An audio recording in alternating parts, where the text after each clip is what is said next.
Olá pessoal, tudo bem? Sejam bem-vindos a mais uma aula da disciplina de Desenvolvimento de Software para a Web. Nessa aula a gente vai dar continuidade ao nosso conteúdo e hoje a gente vai falar um pouquinho sobre os principais protocolos que são utilizados na web, tá certo? Bem, primeiramente vocês já devem ter ouvido falar aí, nos modelos de referência, o modelo OSI, talvez em alguma disciplina de redes. Se não, vamos ver agora pela primeira vez, tá? O modelo de referência OSI, ele é composto por essas camadas aqui, tá? 1, 2, 3, 4, 5, 6, 7 camadas ao total. E ele é utilizado como modelo de referência, né? Ele tem 7 camadas, onde você tem aqui a camada de aplicação, a de apresentação, a de sessão, a de transporte, a de rede, né? A de link e a camada física, tá? Então a gente vai ver um pouquinho sobre cada uma dessas. Outro bastante conhecido também é o TCP/IP, né? Esse aqui provavelmente vocês já devem ter ouvido falar. Ele é muito utilizado principalmente na internet, né? Na verdade, uma versão adaptada dele, tá? Então, no modelo TCP/IP, ele é similar ao modelo OSI, mas aqui a gente só tem 4 camadas, né? Que é a camada de aplicação, a de transporte, a de internet e a de acesso à rede.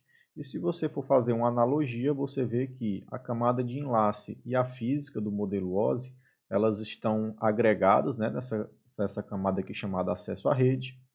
A de rede, ela está vinculada à camada de internet, né, no protocolo TCP/IP. A de transporte mantém o nome e aqui na camada de aplicação a gente tem a junção dessas 3 camadas, né, que é a de sessão, a de apresentação e a de aplicação, tá? Bem, na internet a gente tem uma diferençazinha sutil, né? Então o protocolo que é utilizado na internet, ele é parecido com o TCP/IP, mas aqui a gente tem as 5 camadas, né? A camada de aplicação, a de transporte, a de rede, a de enlace, né? Também chamada de link, e a física, tá? Então você tem aí 5 camadas. Esse aqui é o que é utilizado atualmente na internet, tá? Uma junção aí dos protocolos TCP/IP, né? Uma adaptação do TCP/IP, e o modelo OSI ele é mais específico, né? Ou seja, ele tem mais divisões aí de classes e ele é bastante utilizado como modelo de referência, né, para a produção de aplicações web também, tá? Então, alguns exemplos de protocolos que atuam dentro de cada camada dessa. Então, na camada de aplicação, a gente tem os protocolos que são mais alto nível, né? Por exemplo, o HTTP ele vai executar nessa camada aqui. Temos o SMTP, né, para envio de e-mail, o FTP para recebimento ou envio de arquivos, o SSH para comunicação e troca de mensagens, né, o RTP, o protocolo Telnet, e etc. e vários outros aí, tá? Inclusive aqui o BitTorrent, né, o DNS, todos esses atuam na camada de aplicação, tá? Então, todos esses protocolos eles vão estar executando aqui nessa camada a depender do propósito do usuário, né? Então, qual é o serviço que ele quer acessar? A partir do serviço que ele quer acessar, vai ser escolhido um desses protocolos aí para fazer a comunicação. Já na camada de transporte, né, a gente tem aqui o protocolo TCP, o UDP, o SCTP e etc. Então, o TCP e o UDP são basicamente os que são mais conhecidos, né? Ou seja, o TCP ele fornece uma troca de comunicação de forma síncrona, síncrona não, desculpa, de orientada à conexão. Enquanto o UDP ele não tem essa orientação à conexão, né? Ou seja, você envia as mensagens com o UDP e você não tem garantias de que eles são entregues ou são recebidos pelo destinatário, tá? É importante também destacar, pessoal, que essa arquitetura aqui de camadas, a camada que está mais acima, ela faz uso da camada que está mais abaixo, né? Ou seja, a camada de aplicação ela faz uso da camada de transporte, ou seja, a camada de transporte ela vai permitir que você envie e receba mensagens, mas essas mensagens elas não são decodificadas na camada de transporte, né? Elas são enviadas para os destinatários e recebidas, mas elas só são decodificadas aqui na camada de aplicação. Então, com isso, você consegue ter essa distinção de tarefas, né? E você consegue estruturar melhor a sua aplicação. O mesmo acontece aqui na camada de transporte e a de rede, né? Ou seja, A de transporte ela usa a camada de rede para saber a qual endereço IP ela deve fazer o envio da mensagem. A de rede usa a de enlace para fazer o envio das mensagens, né? Qual a diferença da de rede para a de enlace, né? A de rede você consegue achar os usuários espalhados pela rede, né? Por exemplo, imaginem que você tem aqui, esse carinha aqui quer enviar uma mensagem para outra cidade. Então essa outra cidade, né, é o protocolo de rede, a camada de rede, que vai saber como chegar a essa outra cidade.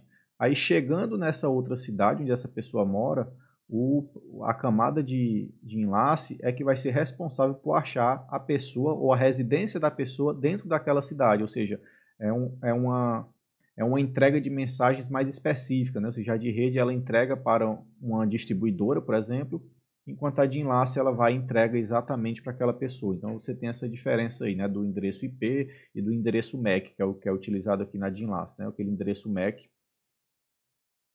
que você tem aí estampado aí nas placas de rede, tá? E a camada física, né, ela é responsável por fazer o envio dos pulsos elétricos, né? Por exemplo, se a gente estiver utilizando uma fibra ótica, não vai ser pulso elétrico, vai ser envio da luz, né? A codificação da luz, tudo isso é feito aqui na camada de enlace. Então ela trabalha com bits, né? Ou seja, envia-se os bits, mas não sabe o que é que está sendo enviado naquela mensagem, tá? Então aquela mensagem ela vai ser recebida, né? E ela vai ser decodificada aqui na camada de aplicação, tá certo? E na camada de rede, né, aqui são exemplos de outros protocolos, né, você tem o protocolo IP, que atua na camada de rede, enquanto o TCP atua na camada de transporte. Então, quando você ouvir falar TCP/IP, é porque é a junção desses dois protocolos, tá? Eles são muito utilizados em conjunto, mas eles são protocolos diferentes, tá? E dentro do protocolo IP, você tem o protocolo IPv4, né, que era o que era utilizado e foi utilizado por muitos anos, ainda é utilizado muito hoje, mas a gente está tendo a migração para o protocolo IPv6, tá? Você também tem a ARP, né, a RARP e etc, e são protocolos também da camada de rede. Na camada de enlace, você tem o protocolo aí da Ethernet, né, que é utilizado nos cabos de rede, né? Os cabos de rede de par trançado, aqueles que a gente utiliza comumente para fazer rede na nossa casa, né? Você tem o protocolo do 802.11, né, referente ao Wi-Fi, e você tem esses outros aqui também que fazem parte da camada de enlace, né? E na física você tem aqui os protocolos de envio de sinais, né? Por exemplo, você tem o Bluetooth, você tem o USB. Então, esses são protocolos da camada física. E para que é que serve esse endereço IP, né? O endereço IP ele identifica unicamente um host da rede, tá? Ou seja, uma máquina da rede, um dispositivo que está conectado à rede, e ele é atribuído a cada interface. Então, se você tem duas placas de rede no seu computador, você vai ter dois endereços IP distintos dentro daquela sua rede, tá? E ele geralmente é estruturado dessa forma aqui, né? Você tem esses números aqui, você tem 4 blocos aqui, né? De números, onde cada número desse ele varia aí de 1, né? Ou 0, né? Até 255, tá? Então, essas são as combinações que você tem. E aqui você tem também a representação em binário, tá? Desse número. Então, o endereço IPv4, ele segue esse formatozinho aqui. Porém, né, o endereço de IPv4 ele é formado por 32 bits, né, como a gente viu, e isso só dá um total aí de alguns pouco mais aí de 4 bilhões, né? E isso pode parecer um número muito grande, mas na verdade ele não é, né? Então, se você for comparar com a população da Terra, falta endereço IP aí para a quantidade de dispositivos que estão conectados, né? Então você tem que criar máscaras e essas máscaras, elas, depois de um tempo, elas começam a dar esses problemas, né, de falta de endereço IP. Então isso foi um dos principais motivadores aí da transformação, né, para a inclusão do IPv6, né? O endereço IPv6 ele é formado por 128 bits, tá? E você consegue ter essa quantidade aqui de endereços IP, né? Bem superior ao que era fornecido pelo IPv4, né? Então você tem aproximadamente 56 octilhões, né, ou seja, elevado a 28, 10 elevado a 28 de endereço IP por ser humano na Terra, ou seja, uma pessoa ela pode ter essa quantidade aqui de dispositivos para que mesmo assim ainda não falte endereço IP utilizando o IPv6, tá? Então mesmo que você tenha aí muitos dispositivos, você nunca vai chegar nem perto aí de ter essa quantidade de dispositivos conectados à rede mundial, né, à internet.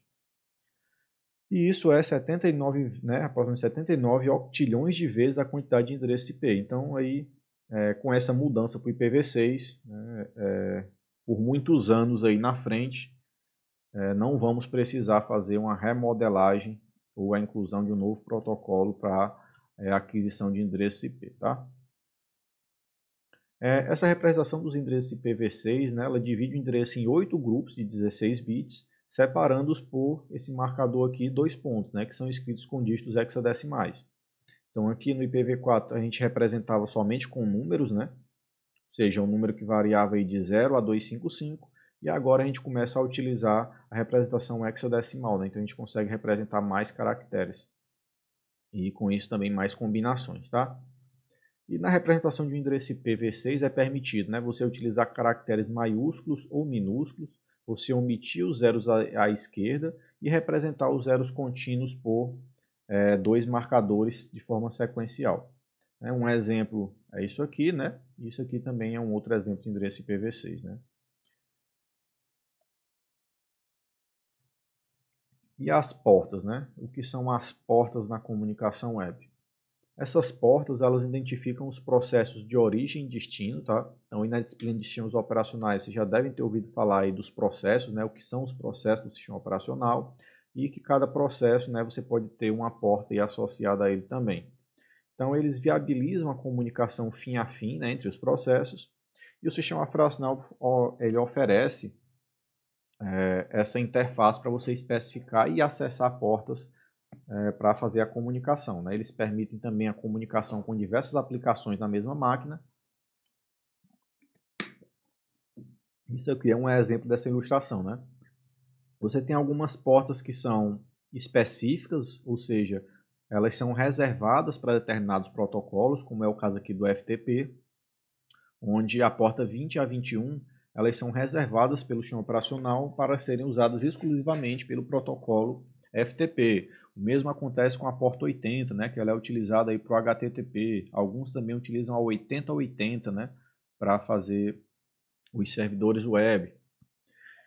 E aí as portas aí, geralmente a partir de 4.000 ou 5.000, elas são de uso livre, né, para ser usadas por aplicações mais simples, né, desenvolvidas pelos programadores comuns, digamos assim, né? Então, se você for fazer um sisteminha web, aí, um site que vai rodar dentro do seu computador, você deve escolher aí uma porta com um número maior ou igual a 5.000, né, ou algo nesse sentido. E você pode aí escolher qualquer valor de 4 a 5.000 até 65.000 e alguma coisa, né? Então esses valores são livres, mas você tem que tomar cuidado que você não pode utilizar dois processos, né? Dois aplicativos na mesma porta. Então se você criar um servidor na sua máquina e botar ele na porta 4.000, você não pode criar outro servidor para também utilizar essa porta 4.000, tá? Ele tem que utilizar outra porta, senão você vai ter conflito. E abaixo dessa escolha da porta você vai ter aí o protocolo executando, né? O protocolo de transporte, o TCP ou o UDP, que são os mais comuns, tá? E o protocolo UDP, né, ele vai funcionar como uma ponte para o protocolo IP. E essa comunicação sem conexão e não confiável, né? Ou seja, você não tem entrega garantida quando você utiliza o protocolo UDP, porque ele envia a mensagem, mas ele não garante que a mensagem vai ser recebida pela aplicação, né? Já o protocolo TCP, ele envia uma mensagem, ele garante, né, para você que essa mensagem foi recebida pelo destinatário. Então, aparentemente o TCP é melhor, né? Depende da sua aplicação, né? Para o TCP garantir esse serviço, ele tem que enviar diversas outras mensagens, né, dentro do protocolo do TCP, para que seja garantido que essa entrega foi recebida pelo destinatário, né? Então, ele envia a mensagem, aguarda um tempo. Se ele não receber a mensagem de retorno, né, de que a primeira mensagem foi recebida no destinatário, o remetente ele envia a mensagem novamente e faz isso por algumas vezes até que dá a mensagem como perdida, né? Então você tem aí um envio maior, né, uma quantidade maior de mensagens que são enviadas, diferentemente do UDP. O UDP ele envia a mensagem e ele não garante que ela foi recebida, né, pelo receptor, mas ele envia, certo? Ele envia a mensagem, mas ele só não garante, né? Então, em algumas aplicações, por exemplo, em stream de vídeo, se você quer mais agilidade, né, você não quer ter esse atraso, né, digamos assim, que o TCP oferece, o UDP é mais recomendado, né? Em chamadas que utilizam VoIP também, o UDP ele é utilizado, né? Por quê? Porque se um trecho da mensagem for perdida numa ligação de voz, isso é aceitável, né? Porque digamos que engoliu aí uma ou outra letrazinha, né? Ou um pouco da fala, mas você consegue entender ainda aquela ligação.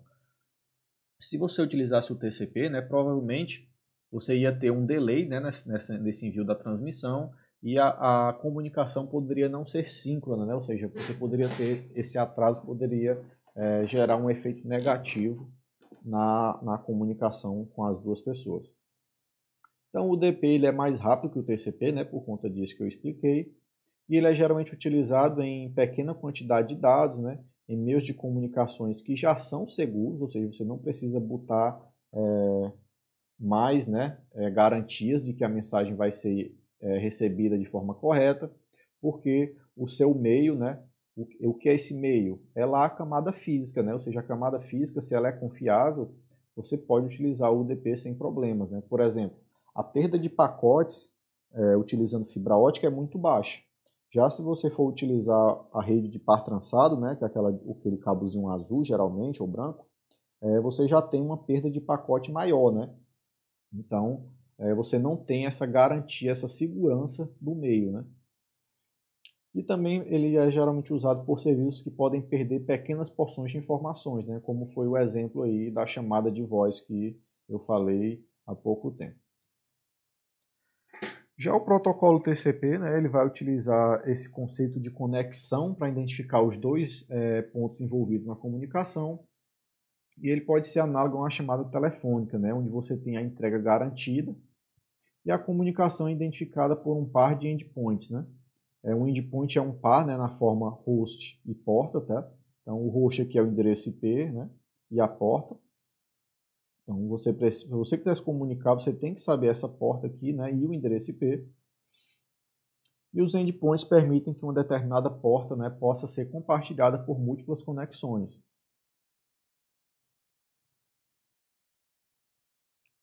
Isso aqui é um exemplozinho da arquitetura do TCP/IP, tá?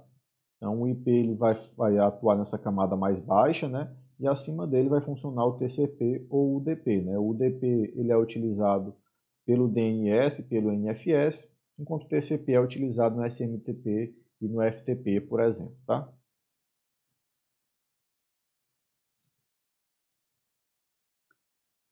Bem, dando continuidade, a gente também tem a arquitetura cliente-servidor, tá? Onde o servidor ele vai ser aquele processo que oferece um serviço e ele aceita uma requisição através da rede, né? Ele executa o serviço e retorna o resultado para o cliente, enquanto o cliente é aquele processo, né, ou aquela máquina, aquele computador que requisita um serviço e geralmente ele possui uma interface com o usuário, né? Então, geralmente você tem a comunicação aqui cliente-servidor, onde você tem vários clientes que enviam diversas requisições para um mesmo servidor, tá? Um servidor ele espera por requisições em uma porta conhecida, né, reservada para o serviço que foi especificado, ou seja, aquela porta que você definiu lá, né? Ou seja, você definiu a porta 4050, o seu servidor ele vai executar nessa porta aqui 4050 e vai ser ela que você vai precisar utilizar para enviar requisições do seu cliente para o servidor. Então, um cliente ele aloca uma porta arbitrária, né, disponível e não reservada, para poder se comunicar e receber as mensagens do servidor. Né? Então, essa porta ela é alocada aí pelo sistema operacional da sua máquina. E o que são os sockets? Né? O socket ele é um conjunto de funções que permitem a utilização do sistema de comunicação pelos processos no sistema operacional. Então, o socket é aquela interface de comunicação provida aí pelo sistema operacional para você conseguir manipular essa comunicação de endereços IPs e portas. Tá? Então o socket ele usa esse par aqui, né, o endereço IP em uma porta, para fazer a comunicação e para identificar o processo que vai se comunicar.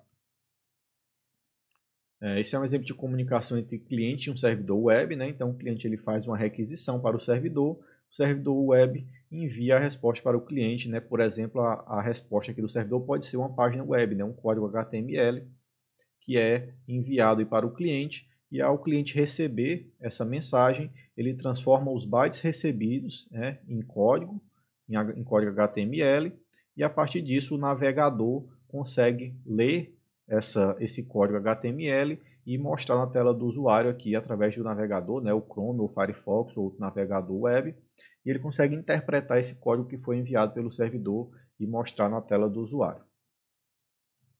Então, e os principais papéis, né? O servidor web ele vai interpretar requisições HTTP do cliente, ele vai gerar uma resposta para o cliente e ele devolve uma resposta HTTP ao cliente. Já o cliente web ele vai enviar requisições HTTP ao servidor e ele processa respostas HTTPs que são recebidas de diversos clientes. E mais um conceito importante é as definições de URI e URL, né? Então, você tem aí o identificador de recursos uniforme, né? Ou seja, o URI, e ele é uma cadeia de caracteres que é usada para identificar ou denominar um recurso na internet. Então, ele pode ser classificado como um localizador, né? Ou seja, URL, ou um nome, URN, ou ainda como ambos, né? Exemplos de URNs é isso aqui, né? E exemplos de URL é o que a gente já está acostumado a utilizar no navegador ou no explorador de arquivos do Windows, né? Por exemplo, também, ou do Linux, etc. Você também utiliza as URLs para localizar arquivos locais, né? E também para acessar arquivos ou textos na internet, tá? Então, a URL e a URN são um tipo de URI. Já a URL, né, que é o localizador de recurso universal, uma URL ela é uma URI, né, que além de identificar um recurso, ela provê meios de você agir sobre esse recurso, né? Além disso, você obter e representar esse recurso, descrevendo seu mecanismo de acesso primário ou a localização do recurso na rede. Ele é um endereço de um recurso disponível em uma rede e a estrutura que ele segue é essa aqui, né, onde você vai ter aqui no começo o protocolo, 2 pontos, ou seja, aqui no caso é o protocolo HTTP, se a gente fosse utilizar o protocolo FTP seria FTP, né, 2 pontos, barra, barra, e o restante aqui da URL. Aqui você vai especificar a máquina e a porta, né, ou seja, esse nome aqui vai referenciar a máquina e a porta, e isso aqui vai ser convertido lá pelo protocolo do DNS para um endereço IP e uma porta. Então o DNS ele vai fazer isso, ele vai transformar esse nome aqui em um endereço IP e uma porta, né? Geralmente a porta 80 quando se utiliza o HTTP, e ele vai agregar esse endereço IP aqui no restante da URL para acessar aquele recurso específico. E agora a gente falou tanto de protocolos, né? Mas o que é realmente um protocolo, né? Então o protocolo ele vai definir o formato e a ordem das mensagens, né? A forma como elas são trocadas entre duas ou mais entidades de comunicação, bem como as ações que devem ser tomadas na transmissão e ou na recepção de uma mensagem ou outro evento, né? Então os protocolos eles são regras que governam a sintaxe, né? A semântica e a sincronização das comunicações, e podem ser implementados tanto em hardware como em software por uma combinação dos dois, né? Então, se você tem um roteador Wi-Fi aí na sua casa, você tem um protocolo que ele está implementado em hardware. Se você utiliza o navegador aí no seu computador, você tem um protocolo que é implementado em software, né? Por exemplo, o HTTP. Então, o protocolo ele é basicamente o que diz, ele diz a sequência das ações, né? Como as coisas devem acontecer para que as entidades consigam se comunicar de forma satisfatória. Então, isso aqui é um exemplo de um protocolo humano e um protocolo de rede, né? Então, no protocolo humano, geralmente, o emissor da mensagem fala oi, o receptor ele recebe a mensagem, né? E devolve com um outro oi, né? Então, o emissor primário ele já pode emitir a segunda mensagem, né? Dado que ele recebeu essa confirmação aqui de que recebeu a primeira mensagem. Então ele envia a segunda mensagem, né? Por exemplo, você sabe me dizer que horas são? Aí, então a outra pessoa vai e responde e você vê que tem esse tempo de espera aqui, né? Então ele envia uma mensagem, ele fica esperando a resposta. Se essa mensagem aqui se perde no caminho, essa mensagem aqui nunca vai ser enviada. Se ela nunca for enviada, essa pessoa aqui ela não vai conseguir prosseguir com a, com a comunicação, né? E se ela não consegue prosseguir com a comunicação, provavelmente houve falha aí e também isso acontece se o protocolo não for seguido, né? Por exemplo, se ela enviar duas mensagens ao mesmo tempo, pode ser que a primeira seja descartada pelo receptor e ele somente interprete a segunda mensagem, né? Então, o protocolo diz exatamente isso, que você deve enviar uma mensagem, esperar a primeira resposta para então enviar a segunda mensagem, tá? Então, isso é o protocolo. Já no protocolo de rede, você tem aqui uma requisição, né, de uma conexão TCP.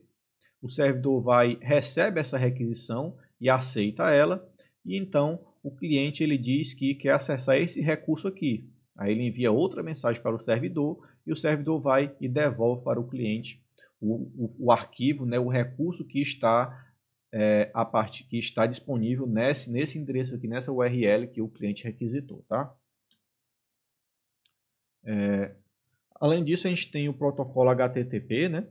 O HTTP, que é o que a gente utiliza muito aí nos nossos navegadores web, e ele é a abreviação de Hypertext Transfer Protocol, né? Que é o protocolo de transferência de hipertexto, a gente já viu na aula anterior. Então, ele é utilizado desde 1990, ele é um protocolo de comunicação usado para transferir dados por intranet e também pela internet, né? O www. E normalmente o servidor usa a porta 80 também, tá? Que foi o que eu já falei anteriormente. Ele é responsável pelo tratamento de pedidos e respostas entre o cliente e o servidor web e é uma forma padronizada de comunicação entre clientes e servidores da web. Então imagine que você quer acessar um site, mas você não sabe qual protocolo aquele servidor está utilizando. Então você não vai conseguir se comunicar, certo? Então padroniza-se a forma de comunicação, né, utilizando o protocolo, e a partir disso a comunicação pode ser feita de forma facilitada. E além disso, né, o protocolo HTTP ele vai servir para você fazer a transferência de texto e também de dados binários, tá? O HTTP ele é um protocolo sem estado, tá? Também chamado de stateless, ou seja, o que é não ter estado, né? Ser sem estado. É que não existem informações sobre o estado das conexões, né? Ou seja, a próxima ação ela é independente da anterior, ele não guarda o histórico das ações que foram feitas utilizando o protocolo, né? Ele realiza apenas uma ação por vez. Então, a primeira ação aqui é abrir uma conexão com o servidor. Depois de feito isso, ele faz outra ação que é, né, me devolva esse recurso aqui. Aí o servidor retorna o recurso, uma mensagem de erro, e então encerra a conexão. Ou seja, isso aqui foi um ciclo, né, de troca de mensagens, e a partir, se ele quiser acessar um outro recurso, ele vai fazer uma nova requisição dessa, e o servidor ele já não lembra mais que foi esse cliente aqui que fez essa requisição, né? Porque ele não guarda estado, ou seja, ele não guarda essas informações de histórico pelo protocolo HTTP, tá? E percebam aqui que o cliente ele envia a mensagem, né? A mensagem vai ser recebida aqui no socket de serviço, né? Que a gente falou anteriormente, o socket, né? Que é a interface de comunicação entre os processos. E então esse socket ele vai enviar a mensagem traduzida para o servidor HTTP. O servidor vai lá, consulta no banco de dados, né, ou no HD do servidor e busca aquele recurso que está disponível naquela URL que foi pedida. E então ele devolve o recurso que estava disponível no HD dele para o cliente. E como é o funcionamento desse protocolo HTTP? Né? Então o cliente ele envia uma mensagem de requisição de um recurso e o servidor envia uma mensagem de resposta ao cliente, tá? Simples assim. E a composição das mensagens ela é feita, né, a partir de um cabeçalho e também de um corpo, né, que é opcional em alguns casos. E como é a composição, né, dessa mensagem desse cabeçalho? Então a requisição ela é composta por uma linha inicial, né, o método que vai ser utilizado para fazer a transferência da mensagem, a identificação da URI, a versão do HTTP que está sendo utilizada, algumas linhas de cabeçalho, né, uma linha em branco obrigatória e o corpo da mensagem que é opcional em algumas requisições. Então isso aqui é uma forma gráfica para você visualizar melhor como é uma requisição do protocolo HTTP, tá? Então aqui você tem espaços bem definidos aqui, tá? que vão conter exatamente aquela informação, para que quando você estiver trabalhando com os binários, né, você consiga acessar exatamente esse pedaço aqui da mensagem e extrair aquela informação, tá? E alguns métodos que são utilizados nas requisições do HTTP, né? Você tem o método GET, né, que ele geralmente é utilizado para solicitar algum recurso, onde os dados eles são anexados à URL, ficando visíveis ao usuário, né? Então, se você tem aqui geralmente www.google.com, aí você tem lá um Qzinho, né, de query, search, aí você tem aqui, aí você tem essa interrogação e você tem aqui o seu dado, né? Por exemplo, pesquisa, né? Vou chamar aqui de Q minúsculo. Aí vai ser aqui, meu nome, né? A gente vai fazer uma pesquisa pelo nome, né?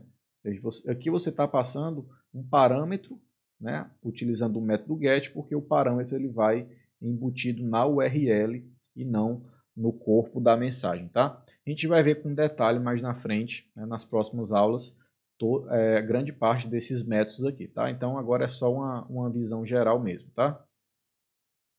O método POST ele envia dados que são referentes ao recurso, né, que é especificado para serem processados, e os dados não são incluídos no corpo do documento, né? No push você envia algum certo recurso, né? O delete é utilizado para excluir algum recurso. O head, né, que não é tão utilizado, é uma variação do get em que o recurso não é retornado, né, usado para obter alguma meta-informação por meio de um cabeçalho de resposta sem ter que recuperar todo o conteúdo daquela URL. Você tem o trace, né, também, que ecoa o pedido de maneira que o cliente possa saber o que os servidores intermediários estão mandando dentro daquele pedido, aquela requisição. Você tem o options, né, que ela recupera os métodos HTTP que o servidor aceita, quais métodos o servidor está apto para utilizar e responder ao cliente. Você tem um connect, que ele converte aquela conexão de requisição em um túnel TCP/IP transparente, né, geralmente para facilitar a comunicação que está codificada através de um proxy HTTP sem criptografia. E o patch, que é utilizado para aplicar algumas modificações parciais em um recurso. E na resposta, né, então esse aqui a gente viu é a requisição, né, esses métodos são métodos da requisição, e na resposta a gente tem uma composição um pouco diferente, né, a gente vai ter esses atributos aqui, que eles vão estar agregados dessa forma aqui, tá? Então você vai ter aqui a versão, né, o código de status, ou seja, geralmente você tem os códigos que são pré-definidos, né, no HTML, você tem o 404, né, o 501 e etc. Então esses códigos eles vão estar exatamente nessa sequência de bits aqui, tá? E aqui os demais campos que fazem parte do cabeçalho, e aqui que é a parte realmente do corpo da mensagem onde é enviado os dados, a mensagem ou os binários, tá? E alguns códigos de retorno do protocolo HTTP, né? Então o código de status ele é formado por 3 dígitos, e o primeiro dígito ele representa a classe que pertence àquele código, tá? Então, se ele iniciar com 1, é uma mensagem de informação. Se ele iniciar com 2, é mensagem de sucesso, né? Se iniciar com 3, é de redirecionamento. Se iniciar com 4, é de erro no cliente. E se começar com 5, é de erro no servidor, né? Então, essa categoria de informação ela é usada para enviar informações para o cliente de que sua requisição foi recebida e está sendo processada. As de sucesso indicam que a requisição do cliente foi bem sucedida. As de redirecionamento, informação adicional que deve ser tomada para completar aquela requisição. As de erro no cliente, elas avisam que o cliente fez uma requisição que não pode ser atendida, né? Ou seja, mas por erro do cliente, não do servidor. E as no erro no servidor é que ocorreu um erro interno no servidor ao cumprir aquela requisição e ela não pôde ser completada, tá? Então, o protocolo HTTP ele define somente alguns códigos, né, em cada classe, mas cada servidor, né, cada implementação pode definir seus próprios códigos, desde que isso seja compartilhado com o cliente, né? Então, alguns que já são definidos no HTTP são os padrões, e geralmente se segue o que é especificado lá, para que você não tenha interpretações erradas pelos clientes que não conhecem o protocolo que você modificou, tá? E no redirecionamento você possui 2 passos, tá? A aplicação web ela diz ao browser para recuperar uma outra URL e o browser então carrega essa outra URL, né? É relativamente lento, né? Pois requer 2 requisições. E alguns parâmetros da requisição original não ficam disponíveis para a segunda requisição, né? Porque o HTTP ele é um protocolo sem estado, né? Stateless, tá?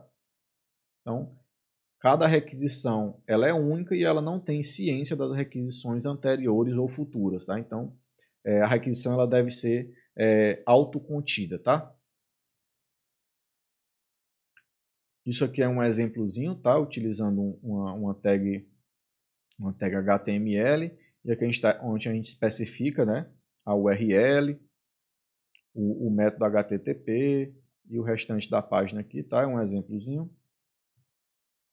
E bem, pessoal, essa aula ela ficou muito longa, tá? Pelo que eu estava programando, mas as próximas aulas elas vão ser mais curtas, tá? Eu vou tentar fazer aulas de 15 a 20 minutos para que não fique cansativo, tá? Muito cansativo assim você assistir um vídeo muito longo, tá? É muito conteúdo técnico, né? Muita coisa para você assimilar. Então, as próximas aulas elas vão ser bem menores, tá? Na casa dos 15 a 20 minutos, para que também você possa acompanhar o seu progresso, tá? Então, se você não pode assistir duas aulas agora de uma vez, você assiste uma aulazinha pequena, né? Só 15 minutos ou 20 minutos e deixa próximo para depois, tá? Descansa, pensa um pouquinho, né? Reflete sobre o que foi visto na aula e eu acho que assim acaba ficando mais fácil aprender, tá? Então, pessoal, é isso. Obrigado aí e até a próxima. Tchau, tchau.